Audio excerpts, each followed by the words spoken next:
So hi guys, here we go, our dream come true, our dream house and lot. We're just really so proud, even it's not done yet, but we're really so proud na ipakita sa inyo mga pinaghirapan namin. So here we go, this is the terrace, and the mini terrace namin. There's a door, yan yung entrance.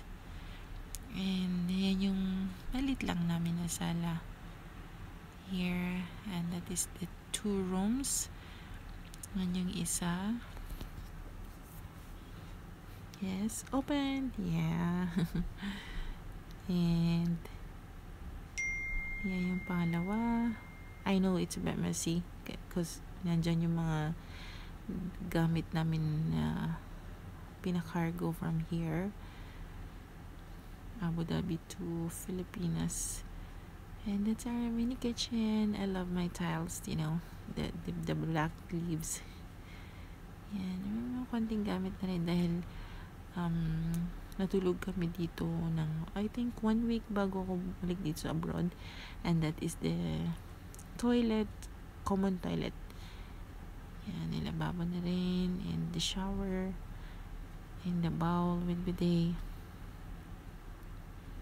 Yan, hindi pa siya tapos, but I'm so excited to show it to you guys, yung mga pinaghirapan namin.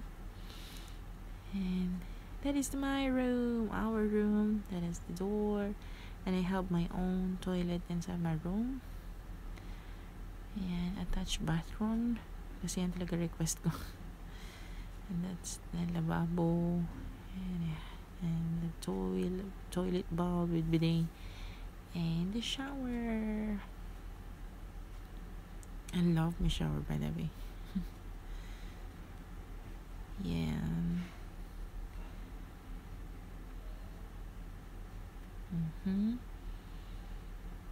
And yan yung view. Yes, I know hindi pa siya tapos, but hopefully in God's will that my budget ulit, we'll do it again.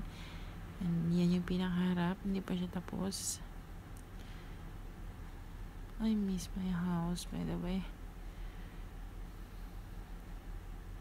Yan yung pinakaharap niya. May hollow blocks pa dyan.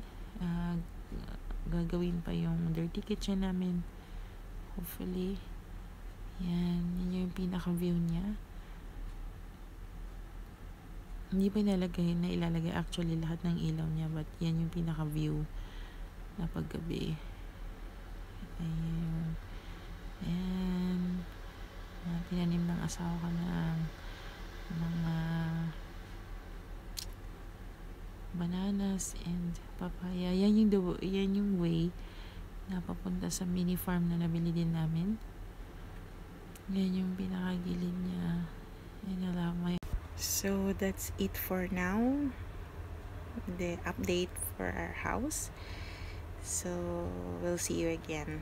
Thank you, Lord, and thank you for watching.